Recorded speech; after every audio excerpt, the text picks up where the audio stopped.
ఈరోజు తెలుగు రాష్ట్రాల్లో మాత్రమే కాదు, భారతదేశ యావత్తు కూడా ఒక రకమైనటువంటి క్రైస్తవ వ్యతిరేకత మనకు కనిపిస్తుంది. అండ్ ఆర్కెస్ట్రేటెడ్ కావాలనే ఒక వ్యూహం, ఒక ప్రణాళికాబద్ధంగా క్రైస్తవ వ్యతిరేకతను భారతదేశంలో పెంచి పోషిస్తూ ఉన్నట్లుగా మనకు కనిపిస్తుంది. సో క్రైస్తవులముగా, నిజమైన మానవ సమాజముగా, నిజమైన మానవతకు మాదిరి చూపించే వాళ్ళంగా మనం ఎలా సిద్ధపడాలి, ఏ విషయాల్లో సిద్ధపాటులో మనం ఉండాలి, ఈ విషయాన్ని మీ ముందు తీసుకొని రావటమే ఈరోజు మొదటి సెషన్లో నేను చేస్తున్నటువంటి ఈ చిన్న ప్రయత్నం.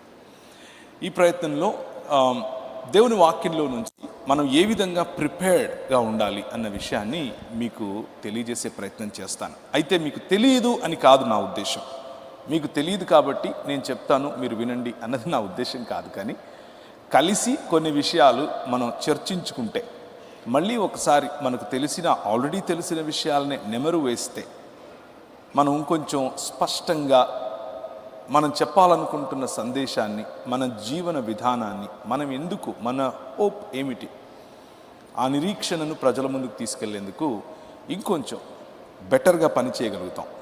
దానికోసమనే ఈ మొదటి సెషన్లో మనల్ని సమర్థించుకోవటం కాదు, క్రైస్తవ జీవన విధానాన్ని సమర్థించటం అనేటటువంటి, లేకపోతే అపాలజెటిక్స్ అని ఇంగ్లీష్లో పిలుస్తారు, కానీ క్రైస్తవ సమర్థనా శాస్త్రం అని తెలుగులో అంటారు. పేరు ఏదైనా చేయాలనుకున్నటువంటి పని అదే. సో ఇంతకు దేవుడికి ఇది అవసరమా? దేవుడు మనలను ఎప్పుడైనా సరే మీరు నన్ను సమర్థించండి అని చెప్పాడా? సమర్థించే వారి అవసరత ఉందా అని గనక ఆలోచిస్తే, దేవుడు అలా చేయమని చెప్పాడు అని దేవుని వాక్యం చెబుతుంది. దేవునికి కాదు, కానీ దేవుడు నేర్పినటువంటి, ఇచ్చినటువంటి బోధ, మనకున్నటువంటి దృక్పథం, మనకున్నటువంటి ప్రపంచ దృక్పథాన్ని ప్రజల ముందు స్పష్టంగా ఉంచాలని, స్పష్టంగా ఉంచడం మాత్రమే కాదు, ఎవరైనా ప్రశ్నిస్తే దానికి సరైనటువంటి, సూటైనటువంటి అణకువతో మనల్ని మనం తగ్గించుకుంటూ సమాధానం చెప్పటం అన్నది దేవుని వాక్యం ఇస్తున్నటువంటి ఆజ్ఞ.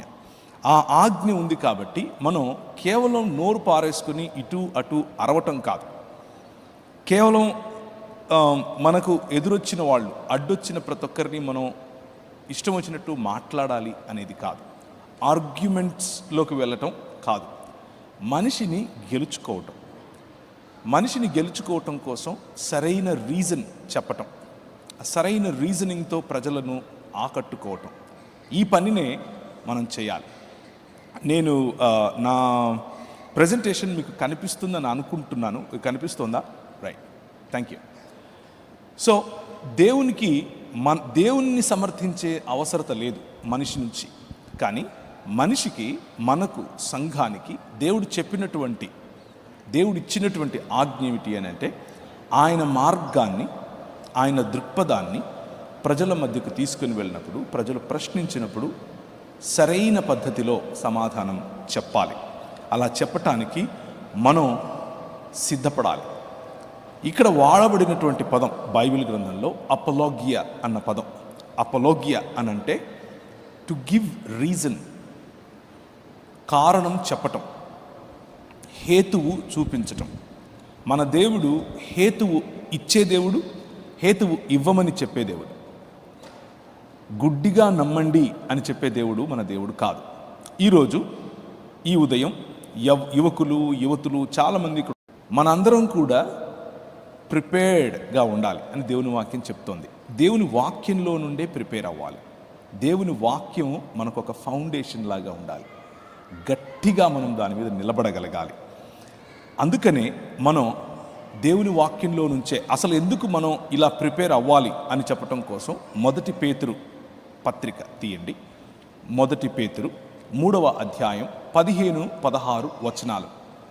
మొదటి పేతురు 3వ అధ్యాయం 15-16 వచనాలు. నిర్మలమైన మనస్సాక్షి కలిగిన వారై మీలో ఉన్న నిరీక్షణను గూర్చి మిమ్మను హేతువు అడుగు ప్రతివానికిని హేతువు అడుగుతారు, హేతువు అడిగేవారు ఉంటారు. హేతువు అడిగితే నాకు తెలీదు, ఇది నా నమ్మకం అని చెప్పి వెళ్ళిపోవటం ఒక పద్ధతి. కానీ అడిగిన ప్రతి వారికి చెప్పమని దేవుని వాక్యం చెబుతోంది. హేతువు అడుగు ప్రతి వానికిని సాత్వికముతోను భయముతోను సమాధానము చెప్పుటకు ఎల్లప్పుడూ సిద్ధముగా ఉండి మీ హృదయముల యందు క్రీస్తును ప్రభువుగా ప్రతిష్ఠించుడి. అప్పుడు మీరు దేని విషయమై దుర్మార్గులను దూషింపబడుదురో దాని విషయమై క్రీస్తునందున్న మీ సత్ప్రవర్తన మీద అపనింద వేయువారు సిగ్గుపడతారు.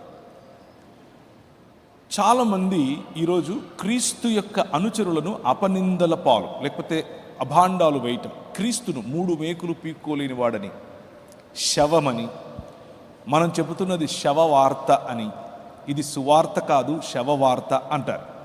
కొందరు మనల్ని రైస్ క్రిస్టియన్స్ అంటారు, ఇంకొందరు జాకెట్ క్రైస్తవులు అంటారు, ఇంకొందరు వేరు పదాలతో వేరు రకాలుగా మనల్ని పిలుస్తారు.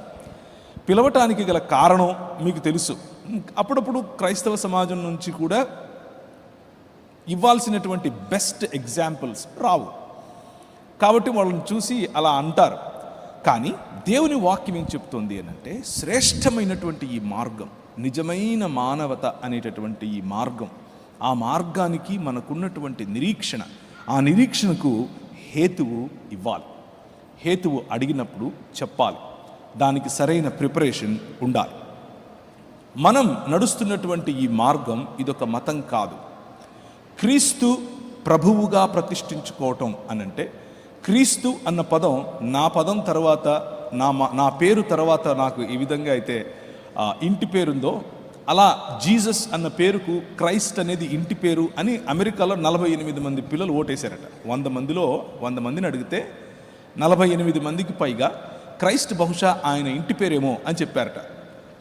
ఇలాగే ఉంటుంది మన క్రైస్తవ సంఘాల్లో సరైన సిద్ధపాటు, సరైన ఆలోచన పిల్లలకి లేకపోతే. సో యువతులు మీరు తెలుసుకోవాల్సినటువంటి, మీకు ఆల్రెడీ తెలిసిన మళ్ళీ గుర్తుంచుకోవాల్సినటువంటి విషయం, క్రీస్తు అనంటే అభిషిక్తుడు. దేనికి అభిషేకం చేయబడ్డాడు అనంటే రాజ్యమును స్థాపించటానికి, దేవుని రాజ్యమును ఈ భూమి మీద కట్టడానికి, దేవుణ్ణి మళ్ళీ మనుష్యుల మధ్యలోనికి ఒక టెంట్గా, కృపాసత్య సంపూర్ణుడిగా డేరా వేయటానికి, ఆ క్రీస్తును మనం మన హృదయాల్లో ముందు ప్రభువుగా ప్రతిష్ఠించుకోవాలి. మత నాయకుడిగా కాదు, మతం స్థాపించిన వ్యక్తిగా కాదు, కేవలం భక్తి శ్రద్ధలు చూపించే దేవుడుగా మాత్రమే కాదు. ఆ దేవుడు రాజు. ఆ రాజుకు ఉన్నటువంటి నియమాలు, ఆ నియమాలను హృదయంలో పటిష్టంగా ప్రతిష్ఠించుకోవాలి. మతం కాదు, ఇది మార్గం. భక్తి మాత్రమే కాదు, బాధ్యతతో కూడిన జీవన విధానం. నమ్మకం మాత్రమే కాదు, నమ్మకత్వం. ఇంగ్లీష్లో అలీజెన్స్ అన్న పదం వాడతారు. Faith is allegiance to Christ. క్రీస్తు అనేటటువంటి రాజుకు మీ హృదయాలలో అలీజెన్స్ ఉండాలి, నమ్మకత్వం ఉండాలి. చెప్పిన పనిని, ఇచ్చిన ప్రాజెక్టును సంపూర్ణంగా కంప్లీట్ చేయగలిగినటువంటి, మీ పైన దేవుడు నమ్మగలిగినటువంటి, మీకు ఏదైనా పనిని ఇంట్రెస్ట్ చేయగలిగినటువంటి నమ్మకత్వం కలిగి ఉండాలి. దాన్నే క్రీస్తును ప్రభువుగా మన హృదయాల్లో ప్రతిష్ఠించుకోవడం అని అంటారు. అడిగేవాళ్ళు, హేతువు అడుగువారు రాజకీయ పరంగా అడుగుతారు, శాస్త్రీయ పరంగా అంటే సైంటిఫిక్గా అడుగుతారు, అలాగే భక్తి భావనలు, భావజాలాలను మనసులో ఉంచుకొని అడుగుతారు. ఆ భావజాలాలను మనం అర్థం చేసుకోవాలి. ఆ భావజాలాన్ని అర్థం చేసుకున్నప్పుడు మన భావజాలాన్ని ప్రజలకు చెప్పగలుగుతాం. అలాగే ప్రపంచ దృక్పథాలు, జీవన విధానాలు, వేరువేరుగా ఉన్నటువంటి సంస్కృతులు, ఆ సంస్కృతులలో నుండి ప్రశ్నలు వస్తాయి. ప్రశ్నలు వచ్చినప్పుడు మనం దేవుని వాక్యము అనేటటువంటి దృక్పథంలో మనం సమాధానం చెప్పాలి. ఆ సమాధానం చెప్పటం కోసం సిద్ధపడాలి.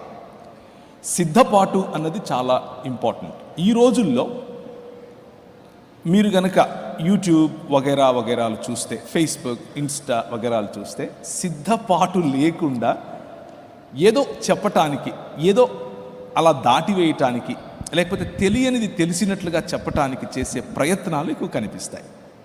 కానీ జాగ్రత్తగా సిద్ధపడితే, కొంతమంది ఏమంటారు అని అంటే, సిద్ధపాటు ఏంటండి, మాకు పరిశుద్ధాత్ముడు ఉన్నాడు, పరిశుద్ధాత్ముడు చెప్తాడు అని అనుకుంటారు. కానీ ప్రియమైనటువంటి young people, Holy Spirit, the power of Holy Spirit, the presence of Holy Spirit is very very important. But the power and the presence of the Holy Spirit will inspire you to prepare, not to be prepared less. A answer తెలియనటువంటి వాడిగా దద్దమ్మలాగా కూర్చుని నోటికి ఏదొస్తే అది చెప్పి పరిశుద్ధాత్మ చెప్పాడు అని చెప్పటం కోసం కాదు పరిశుద్ధాత్ముడు మనకి ఇవ్వబడింది. పరిశుద్ధాత్ముడు మనల్ని ప్రిపేర్ అవ్వమని చెప్తాడు. స్టేజ్ ఎక్కటానికి ముందు you need to be prepared. Mic పట్టుకోవటానికి ముందు you need to be prepared. ప్రజలతో మాట్లాడటానికి ముందు you need to be prepared. కానీ వాక్య సంబంధమైనటువంటి సిద్ధపాటు, ఏదో యూట్యూబ్లో కొన్ని మాటలు విని, వికీపీడియా చదివి, గూగుల్లో సెర్చ్ చేసి క్రీస్తు గురించి నేను మాట్లాడతాను అని అనుకుంటే you will be at fault. You will disappoint both God and yourselves. వికీపీడియాలు, యూట్యూబ్లు, గూగుల్ సెర్చ్లు, చాట్ జీపీటీలు కాదు, వాక్యం.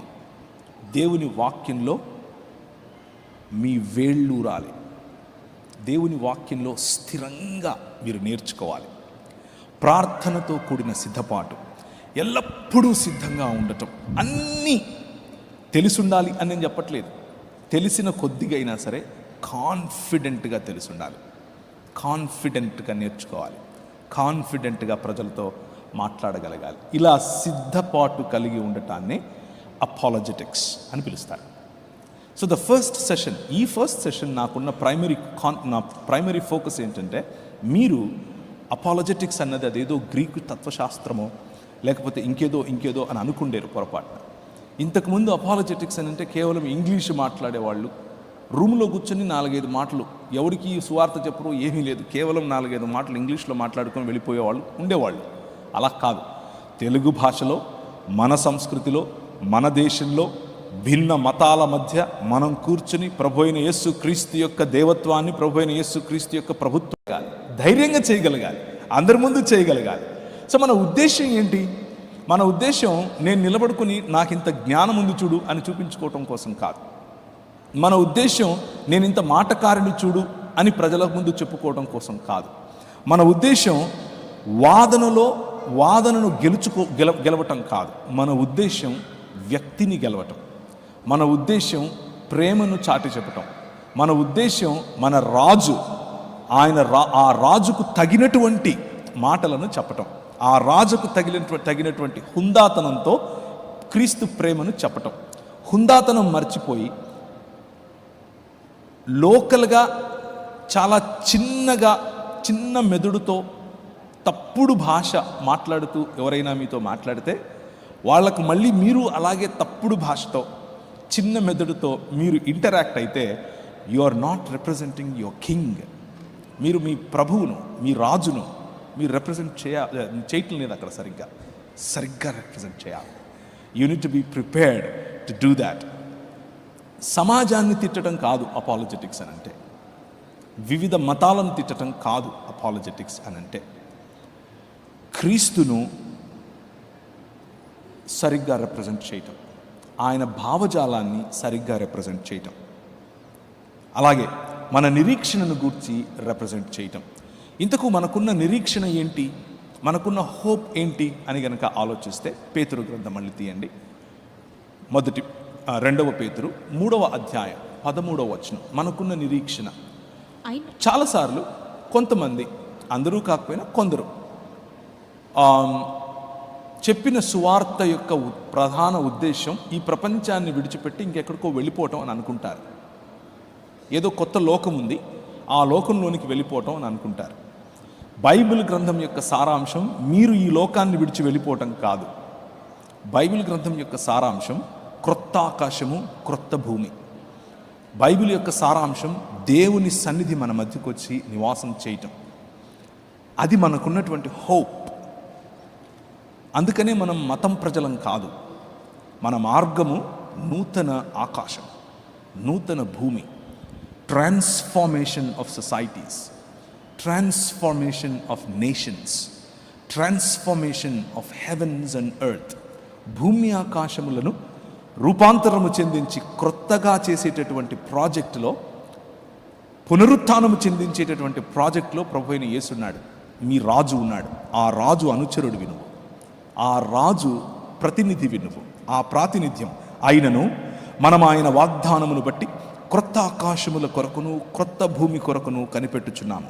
వాటి యందు నీతి నివసించును. ద కింగ్డమ్ ఆఫ్ గాడ్, దేవుని రాజ్యం, న్యాయము, కనికరము, దీన మనస్సు కలిగినటువంటి మానవ మనుగడను పెంపొందించటం. This is what we're called for.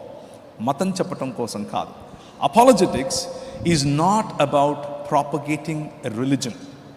ఒక మతాన్ని చెప్పుకోవడం కోసం మనం పిలువబడితే అది అపాలజెటిక్స్ అని పొరపాటున అనుకుండేరు. That is not what it is. Apologetics is about true humanness, నిజమైన మానవత్వం, నిజమైన మానవ జీవన విధానం. దాన్నే ద కింగ్డమ్ ఆఫ్ గాడ్ అని పిలుస్తారు. దేవుని రాజ్యం. ఆ దేవుని రాజ్యాన్ని మనం కట్టడం కోసం ఈ అపాలజెటిక్స్ అన్న పద్ధతిని వాడాలి. ఉపయోగపడితే, అవసరం పడితే వాడాలి. యేసు అనే రాజు యొక్క రాజ్యములో ఠీవిగా ఆయనతో కలిసి కాన్ఫిడెంట్గా ప్రజలతో చేయి కలిపి మాట్లాడగలగాలి. ఉదాహరణకు 2వ కొరింథీయులకు రాసిన పత్రిక 10వ అధ్యాయం. మేము శరీరధారులమై నడుచుకొనుచున్నను శరీరము ప్రకారము యుద్ధము చేయము. మొట్టమొదటి విషయం మీరు గుర్తుంచుకోవాల్సింది, whether you believe it or not, you are in a war. మీరు ఒప్పుకున్నా ఒప్పుకోకపోయినా, మీకు ఇది అర్థమైనా కాకపోయినా, ద మొమెంట్, ఏ క్షణమైతే నువ్వు ప్రభు అయిన యేసు క్రీస్తును నీ స్వంత రక్షకుడిగాను అంగీకరించావో, ఏ క్షణమైతే నువ్వు ప్రభు అయిన యేసు క్రీస్తు బిడ్డగా నిన్ను నువ్వు ఎన్నుకున్నావో, నిన్ను నువ్వు ఎంచుకున్నావో, నిన్ను నువ్వు ఆయనను వెనక నేను ఆయనను వెంబడిస్తాను అని నిర్ణయించుకున్నావో, ఆ క్షణమే యు ఆర్ ఇన్ వార్. నువ్వు ఒక యుద్ధంలో ఉన్నావు. ఆ యుద్ధం శరీర సంబంధమైంది కాదు, మనిషితో కాదు. మతాలు మనిషితో యుద్ధం చేయమని చెప్తాయి. మతాలు మనిషిని విడదీస్తాయి. కులం పేరున, మతం పేరున, భాష పేరున, ప్రాంతం పేరున, భావం పేరున, దృక్పథాల పేరున మనిషిని విభజిస్తాయి. ఇది మార్గం, ఇది ఐక్యపరచేటటువంటి మార్గం. ఈ ఐక్యపరచేటటువంటి మార్గంలో వివిధ భావజాలాలతో నీకు యుద్ధం ఉంది. అంధకార సంబంధమైన దురాత్మ సమూహములతో నీకు యుద్ధం ఉంది. దాన్ని గ్రహించాలి. మనిషితో యుద్ధాన్ని పక్కన పెట్టాలి. We are fighting with the powers and principalities of the air. అది ఆ స్పృహలో ఉండాలి. యుద్ధంలో ఉన్నాం అని గుర్తుపెట్టుకో. అయితే శరీరధారులమై మనం నడుచుకున్నా శరీరము ప్రకారం మనం యుద్ధం చేయకూడదు. మా యుద్ధోపకరణములు శరీర సంబంధమైనవి కావు గాని దేవుని ఎదుట దుర్గములను పడద్రోయజాలినంత బలము కలవై ఉన్నవి. దేవుని ఎదుట దుర్గాలు. What are these lofty things that we're talking about? దుర్గాలంటే ఏమున్నాయి? There are many lofty things in this world. Religion ఒక దుర్గం, ఫైనాన్షియల్ రంగము ఒక దుర్గం, రక్షణ రంగం ఒక దుర్గం, రాజకీయ రంగం ఒక దుర్గం, ఫ్యాషన్ ఇండస్ట్రీ ఒక దుర్గం, మ్యూజిక్ ఇండస్ట్రీ ఒక దుర్గం, ఎంటర్టైన్మెంట్ ఇండస్ట్రీ ఒక దుర్గం, స్పోర్ట్స్ ఒక దుర్గం. ఈ దుర్గాలన్నీ కూడా ఏం చేస్తున్నాయి? అవి దుర్గములను పడద్రోయజాలినంత బలము కలిగింది మన భావజాలం. ప్రతి దుర్గాన్ని విడిపించాలి. బికాస్ ఎందుకు విడిపించాలి అని అంటే, అంధకార సంబంధమైన దురాత్మ సమూహముల యొక్క, లేకపోతే ఈ లోక దేవత యొక్క, ఈ లోక మర్యాదలో ఉన్నటువంటి రాజు దేవుడి యొక్క ప్రభావంలో ఇవన్నీ ఉన్నాయి. ఆ ప్రభావం నుంచి వీటిని విడిపించాలి. That is what apologetics is. Apologetics అని అంటే నోరేసుకుని వాగటం కాదు, it's about a bigger thought, it's about larger than life అన్నటువంటి ఆలోచన. Thinking about your king every single time, representing your king in every sphere and walk of your life. ప్రతి ఇండస్ట్రీలో కూర్చున్న వాళ్ళు, గవర్నమెంట్ ఉద్యోగులు అయితే అక్కడ, ఇంజనీరింగ్ చేస్తే అక్కడ, పోలీసు ఉద్యోగంలో ఉంటే అక్కడ, రక్షణ రంగంలో ఉంటే అక్కడ, టెక్నాలజీలో ఉంటే అక్కడ, మ్యూజిక్లో ఉంటే అక్కడ, ప్రతి చోట కూడా ప్రభు అయిన యేసు క్రీస్తు యొక్క ప్రభుత్వాన్ని చాటి చెప్పాలి. That is where your war is. It is not just religion. నువ్వేదో ఆదివారం వస్తావు, చప్పట్లు కొడతావు, వెళ్ళిపోతాను అని అంటే apologetics is not for you. You belong to a religion and you stay there, that's fine.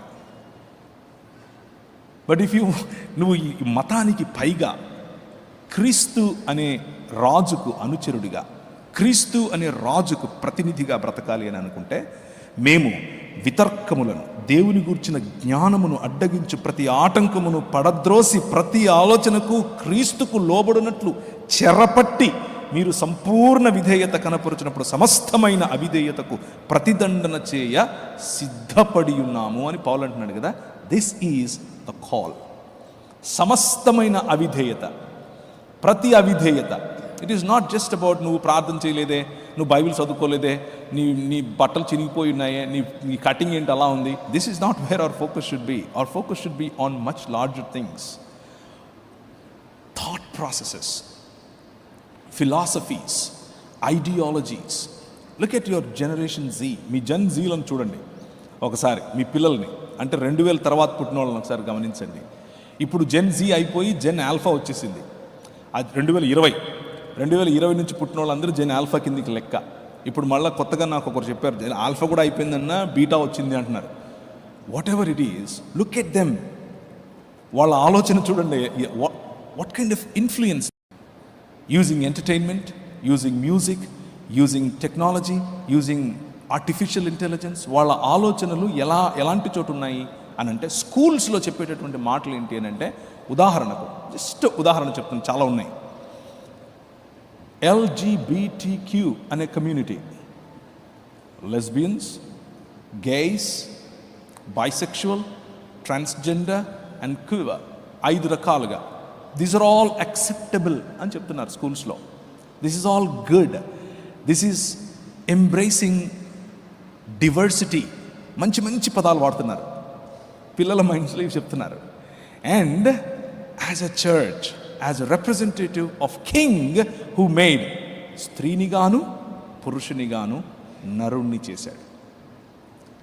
ఇదొక భావజాలం. ఈ భావజాలాన్ని రిప్రజెంట్ చేయగలగాలి, ఈ భావజాలాన్ని ప్రజల మధ్యకు తీసుకెళ్ళగలగాలి. That is apologetics. దుర్గములను పడద్రోయజాలినంత బలము, వితర్కములను క్రీస్తు పాదాల దగ్గరికి చెరపట్టి తీసుకుని రాగల బలం నీ మాటల్లో ఉంది.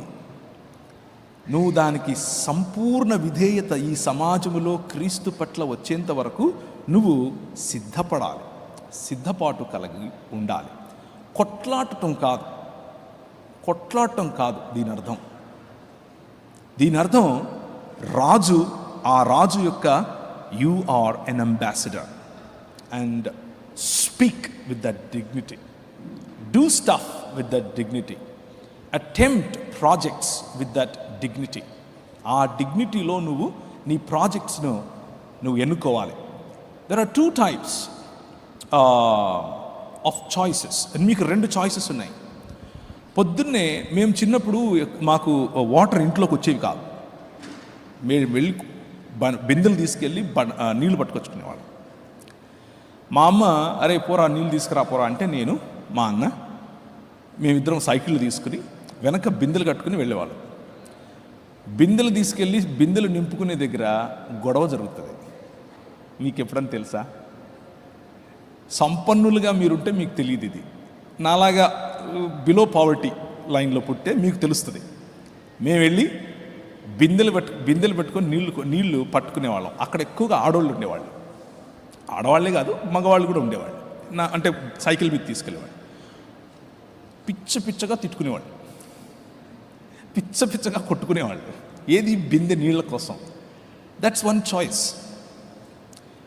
And the other choice is, ఇంటికి నీళ్లు ఎవరితో ఏ గొడవ లేకుండా పైపు పెట్టి మరి ఇంట్లో మా అమ్మకు నీళ్ళు ఇవ్వగలగాలి అనేది రెండో చాయిస్. రెండవ చాయిస్ని ఎన్నుకోండి అని చెప్తున్నాను. నోరు పారేసుకుని అక్కడ ఇక్కడ వాడి చొక్కా పట్టుకుని వీడి చొక్కా పట్టుకుని కొట్లాట వద్దు. That is not what we're called for. We're called for bigger wars. కొట్లాటలకు యుద్ధానికి తేడా ఉంది. చూజ్ వార్, నాట్ కొట్లాట. స్ట్రీట్ ఫైట్ వద్దు. That is what is happening these days unfortunately. చాలా దరిద్రం పట్టింది మనకి యాక్చువల్లీ చెప్పాలంటే. తెలుగు రాష్ట్రాల్లో street fight no. Represent your king like king. Represent your God with dignity and with greater care. ఆ care నీలో ఉండాలి. యూదా పత్రికలో 1వ అధ్యాయం ఉంటుంది, 3వ వచనం. పరిశుద్ధులకు ఒక్కసారే అప్పగింపబడిన బోధ నిమిత్తము మీరు పోరాడవలనని మిమ్మల్ని వేడుకొనుచు మీకు వ్రాయవలసి వచ్చెను. This is not just a suggestion, this is a command. You have to do it. నువ్వు ఉన్నావు యుద్ధంలో, నువ్వు ఒప్పుకున్నా ఒప్పుకోకపోయినా. అండ్ కత్తి తిప్పినా తిప్పకపోయినా నీ ఎదుటివాడు నీ మీద కత్తి తిప్పుతూనే ఉన్నాడు. అది నువ్వు తెలుసుకోవాలి. Defence is good. అండ్ నీ భావజాలాన్ని సమర్థవంతంగా ప్రజల ముందు ఉంచటం చాలా చాలా ముఖ్యమైన commandment. It is not a suggestion but it is a commandment. తీతు పత్రిక 1వ అధ్యాయం 9వ వచనం. తాను హితబోధ విషయమై జనులను హెచ్చరించుటకును ఎదురాడువారు మాట ఖండించుటకును శక్తి గలవాడగునట్లు ఉపదేశమును అనుసరించి నమ్మదగిన బోధను గట్టిగా చేపట్టుకుని వాడై ఉండవలెను. If you want to represent this king, ఈ రాజును గనక నువ్వు ప్రతినిధిగా, ఈ రాజ్యానికి ప్రతినిధిగా నువ్వు తిరుగుతాను అని అనుకుంటే, prepare yourselves with this kind of teachings. బోధించటానికి, ఎదురాడి మాట్లాడే వాళ్ళ మాటను ఖండించటానికి సిద్ధపడి ఉండాలి. యు కాంట్ బి లేదు నేను దాన్ని ఏమంటారు, నాకు సిగ్గు, నాకు మొహమాటం, నేను మాట్లాడలేను, నేను చేయలేను అని అంటే యూఆర్ యాక్చువల్లీ నీ రాజును నువ్వు తిరస్కరిస్తున్నట్లు. నీ రాజును తిరస్కరించకుండా నీ రాజు యొక్క భావజాలాన్ని సమర్థవంతంగా ప్రజల ముందుకు తీసుకుని వెళ్ళటం. నువ్వు కొలిచే నీ తండ్రి అయిన దేవుడు, he is a God that asks for reason and he is very apologetic. మొన్న ఎవరో ఒక ఆయన అన్అపాలజెటిక్ అని అన్నాడు. ఆయనకు ఆ పదానికి అర్థం తెలిసినట్లేదు పాపం. ఎందుకు అంటే we all are apologetic. We need to be apologetic. Apologetic. Your God is very apologetic. He asks for reason and he gives you reason. Jesus is very apologetic. యేసు క్రీస్తు, ఆయన పంపినటువంటి శిష్యులు వెరీ అపాలజెటిక్. పౌలుని తీసుకోండి, స్టెఫెనుని తీసుకోండి, పేతురుని తీసుకోండి, వాళ్ళు రాసినటువంటి పుస్తకాలు, యోహానును తీసుకోండి. The book of John or the Gospel of John and the first letter of John is precisely written to condemn or to reject Gnosticism. Gnosticism అనే బోధను ఎదిరించడానికి రాసిన పుస్తకాలు అవి. You need to prepare in this way because your God is like that, because your king is like that, because your king's apostles are like that. ప్రారంభ సంఘ నాయకులు apologist. మనం ఈ వరుసలో మనము ఉండాలి. Representing your king at the highest levels, choosing wars at the highest levels. బిందె తీసుకుని నీళ్ల కోసం కాకుండా పార్లమెంటులో నీ రాజును రిప్రజెంట్ చేయాలి. విధాన సభల్లో నీ రాజును రిప్రజెంట్ చేయాలి. ఎత్తైన చోట్ల నీ రాజును రిప్రజెంట్ చేయాలి. తలగా ఉండాలి, తోకలుగా కాదు. That's precisely what apologetics is all about. ఈ అపాలజెటిక్స్ అన్నది మనం ట్రైన్ అయ్యే సమయంలో ఇంట గెలవాలి, రచ్చ కూడా గెలవాలి. ఇంట గెలిచే స్థైర్యం లేకపోతే రచ్చకెళ్ళకు అసలు. ఇంట్లో నువ్వు మాట్లాడగలిగే ధైర్యం లేకపోతే రచ్చకెళ్ళకు అసలు. ఇంట్లో గెలవాలి. క్రైస్తవ సంఘం పేరట జరిగే దుర్బోధలు అని నోరు తెరిచి చెప్పగలిగే ధైర్యం ఉంటే you're welcome to practice apologetics. సన్నాయి నొక్కులు నొక్కుతాను అని అంటే you don't belong here. You can't be an apologist. You can't represent your king in the right way. నిజమైన పద్ధతిలో నీ రాజును నువ్వు ప్రతినిధిగా ఆ రాజుకు ఉండలేవు. ప్రతినిధిగా ఉండాలి అని అంటే, ఉదాహరణకు సంఘములోనే మేము క్రైస్తవులమే అని చెప్పుకునే యెహోవా సాక్షులున్నారు. మార్మన్ సంఘం, the Church of Latter Day Saints అని పిలుస్తారు. మార్మన్లు ఉన్నారు. World machine society church of God. ఈ రోజుల్లో World machine society church of God అనేది చాలా, వీళ్ళు కొరియన్స్ ఉంటారు ఎక్కువగా. వీళ్ళు కంటాటా తీసుకెళ్తాం అని వస్తారు, కొరియా తీసుకెళ్తాం, సౌత్ కొరియాకి తీసుకెళ్తామని. నేను ఐ వాజ్ టోటలీ అపాల్డ్. యాక్చువల్లీ చాలా సర్ప్రైజ్ అయిపోయాను. ఎందుకంటే రాజమండ్రి దాటిన తర్వాత ఏలేశ్వరం అని ఊరు ఉంటుంది. ఆ ఏలేశ్వరం నుంచి లోపలికి వెళ్తే ఇంకా చిన్న ఊరు. ఆ ఊరికి నన్ను వాక్యపరిచయకు పిలిస్తే వెళ్ళాను. వెళితే ఆ ఊరిలో అంత రిమోట్ ప్లేస్లో కూడా వీళ్ళున్నారు. World machine society church of God. You need to be what they are. మీరు ముందు వాళ్ళు ఎవరు, వాళ్ళు ఏంటి, వాళ్ళ పరిస్థితి ఏంటి, వాళ్ళ సిద్ధాంతం ఏంటి, ఇవి తెలుసుకోగలగాలి. తెలుసుకుని వాక్యానుసారమైనటువంటి డిఫెన్స్ నువ్వు ప్రిపేర్ చేయగలగాలి. వన్నెస్ పెంటికాస్టల్స్ అంతా మనలాగే ఉంటారు, but it is still a problem in the church. You need to understand. ఒకసారి ఇంట ధైర్యంగా నీ రాజుని గురించినటువంటి మాటలు నువ్వు మాట్లాడగలిగితే, ఆ తర్వాత రచ్చలో కూడా, ఆ తర్వాత బయట కూడా ప్రేమతో, ఒద్దికగా, నిన్ను నువ్వు హెచ్చుకు చూపించుకోకుండా, నీ భాషను కంట్రోల్ చేసుకుంటూ, నీ ఇమోషన్స్ను కంట్రోల్ చేసుకుంటూ, వివిధ మతాలతో కూడా, వివిధ మత నాయకులతో కూడా నువ్వు మాట్లాడే అవకాశం ఉంది. అది ఇస్లాం కావచ్చు, హిందుత్వ కావచ్చు, బౌద్ధం కావచ్చు, కమ్యూనిజం కావచ్చు, సోషలిజం కావచ్చు, లేకపోతే న్యూ ఏజ్ మూవ్మెంట్ అయినా కావచ్చు. ఇలాంటివి ఇంకా చాలా చాలా ఇజమ్స్ ఉన్నాయి. ఆ ఇజమ్స్ను మీరు అర్థం చేసుకోవాలి. దానికే సిద్ధపాటు కావాలి. ఈ ఫస్ట్ సెషన్ మీకు ఓన్లీ ఓవర్వ్యూ ఇవ్వటానికి మాత్రమే. సెకండ్ సెషన్లో మీకు ఏమైనా క్వశ్చన్స్ ఉంటే అవి తీసుకుంటాను. ఆ తర్వాత థర్డ్ సెషన్లో కూడా the divinity of Jesus Christ, యేసుక్రీస్తు యొక్క దేవత్వమును గురించి కొంచెం ఉపోద్ఘాతంలాగా చెప్పగలనంతే. And I can also refer you some books. కొన్ని బుక్స్ కూడా రెఫరెన్స్ కోసం చెప్పగలను, అవి తీసుకోవచ్చు. బట్ ఈ సెషన్స్ మీరు అటెండ్ అయినంత మాత్రాన బయటికి వెళ్ళి తొడలు కొట్టేయకండి, మీసాలు తిప్పేయకండి, జబ్బలు చరకండి, నాకు తెలిసిపోయింది. No, that's not the purpose. ఈ సెషన్స్ కేవలం మీకు రుచి చూపిస్తున్నాయి అంతే. But you need to prepare. సిద్ధపాటు, ప్రేమతో క్రీస్తుని గురించి చెప్పటం. సో ఈ మతాలలో కూడా వర్గీకరణ ఇలా ఉంటుంది. మొదటిది థీయిస్టిక్ వరల్డ్ వ్యూ ఆర్ థీయిస్టిక్ ఐడియాలజీ. అందులో ఇస్లాం ఉంది, ఆర్ జుడయో క్రిస్టియన్ ఫెయిత్ ఉంది, యూదా క్రైస్తవ సముదాయం, అలాగే ఇస్లాం. ఆ తర్వాత ఇస్లాం మరియు యూదా క్రైస్తవ సముదాయాల్లో ఉన్నటువంటి వేరు వేరు శాఖలు, ఇంతవరకు నేను చెప్పినవి, ఆ శాఖలన్నీ కూడా దీని కిందకి, థీయిస్టిక్ వరల్డ్ వ్యూ కిందకి వస్తాయి. రెండవది నిరీశ్వరవాదం. వీళ్ళు ఏథియిస్టులు కాదు, శక్తిని నమ్ముతారు. నిరీశ్వరవాదం, దీంట్లోనే బౌద్ధం, ఇందులోనే జైనం, ఇందులోనే నిరీశ్వరవాదంలోనే కొన్ని రకాలైనటువంటి హైందవ భావజాలం ఉన్నవాళ్ళు కూడా ఉన్నారు. నాస్తికవాదం, కమ్యూనిజం, సోషలిజం, అలాగే హేతువాదులుగా పిలుచుకునేవారు. తెలుగు రాష్ట్రాల్లో హేతువాదుల సంఘాలు కూడా ఉన్నాయి. వాళ్ళందరూ కూడా నాస్తికవాదం కిందికి వస్తారు. ఆఖరిగా హిందూ మతం అన్నది ఒక మామూలు మతం కాదు, ఇది అనేక మతాల యొక్క సంగ్రహం. It is a mixture or it is a conglomeration of many religions together.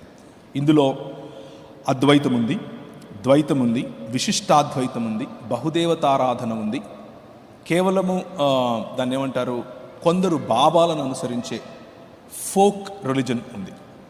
ఇదంతా కూడా వేరు వేరు రకాలైనటువంటి దాన్ని ఏమంటారు, భావజాలాలు.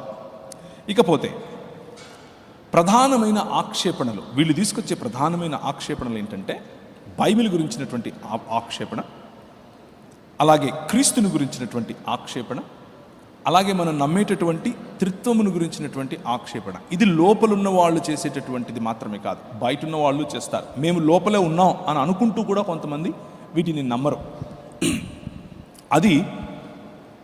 ఇది మాత్రం చూసుకుని ముగించేద్దాం. ఈ ఆక్షేపణల్లో ప్రధానంగా బైబిల్ ప్లస్ ఇంకొకటి ఏదో ఉంటేనే మీరు బైబిల్ని అర్థం చేసుకోగలరు అని చెప్తారు. ఉదాహరణకు విట్నెస్ లీ చెందినవారు, విట్నెస్ లీ అని ఎవరైనా విన్నారా? పేరు చేస్తారా? విట్నెస్ లీ సంఘాలు, వాచ్మెన్ నీ గారి యొక్క సహోదరుడే విట్నెస్ లీ గారు. విట్నెస్ లీ సంఘాలు ఏం చెప్తాయి అని అంటే, బైబిల్ యాజ్ ఇట్ ఈస్గా చదివితే సరిపోదు. విట్నెస్ లీ గారు రికవరీ బైబిల్ అనేది ఒకటి రాశారు, అది కూడా కావాలి, అది చదివితేనే మీకు అర్థమవుతుంది అని చెప్తారు. అలాగే వాచ్ టవర్ సొసైటీ అని అంటే యెహోవా సాక్షుల యొక్క ఆర్గనైజేషన్ అన్నమాట. వాళ్ళు రాసిన ట్రాక్ట్స్ చదివితేనే మీకు బైబిల్ అర్థమవుతుంది అని చెప్తారు. So Bible plus some other material. ఎలా వీరిని గుర్తుపట్టాలి? కల్ట్స్. ఎలా క్రైస్తవ భావజాలానికి వ్యతిరేకంగా ఉన్నవారిని, లేకపోతే అందులోనే ఉంటూ దాని లోపల క్యాన్సర్గా పనిచేసే వాళ్ళని ఎలా గుర్తుపట్టాలి? మొదటిది బైబిల్ ప్లస్ మా దైవజనుడు, బైబిల్ ప్లస్ మా దైవజనుడు రాసినటువంటి పుస్తకాలు, బైబిల్ ప్లస్ మా దైవజనుడు చెప్పినటువంటి పద్ధతులు, బైబిల్ ప్లస్ అని ఎవరైతే చెప్తారో మీ దగ్గర అది దొంగ నోటు అన్నటువంటి రిజిస్ట్రేషన్ రావాలి, గంట కొట్టాలి, దొంగ నోటు ఇది అని. Very careful. క్రీస్తు ప్లస్ మా దైవజనుడు, క్రీస్తు ప్లస్ నేను చెప్పేటటువంటి మాటలు, క్రీస్తు ప్లస్ ఈ భావజాలం. ఉదాహరణకు మొదటి సెంచరీలోనే ఉన్నటువంటి భావజాలం గ్నాస్టిసిజం, మ్యానికీయిజం, ఇలాంటి ఇజమ్స్ ఈ రోజుకు ఉన్నాయి, కాకపోతే వాటి పేర్లు మార్చుకొని ఉన్నాయి. నియోప్లటనిజం ఈ రోజుకి ఉంది, స్టోయిసిజం ఈ రోజుకు ఉంది, కానీ క్రీస్తునే అడ్డం పెట్టుకుని మీ దగ్గరకు వస్తాయి. మన రాష్ట్రంలో విశాఖపట్నం యూనివర్సిటీ ఒకటి ఉంది, యేసుక్రీస్తు దేవత్వాన్ని విమర్శిస్తుంది, యేసుక్రీస్తు దేవుడు కాదు అని చెప్తుంది, మనకు 3 దేవుళ్ళు ఉన్నారు అని చెప్తుంది.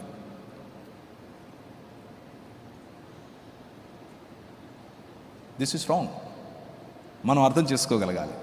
క్రీస్తు ప్లస్, క్రీస్తులో ఉన్నటువంటి మానవతను తీసేసేది గ్నాస్టిసిజం, క్రీస్తులో ఉన్న దేవత్వమును తీసేసేది మార్మనిజం, అలాగే జెహోవా విట్నెస్, అలాగే విట్నెస్ లీ వగేరా వగేరా వగేరా.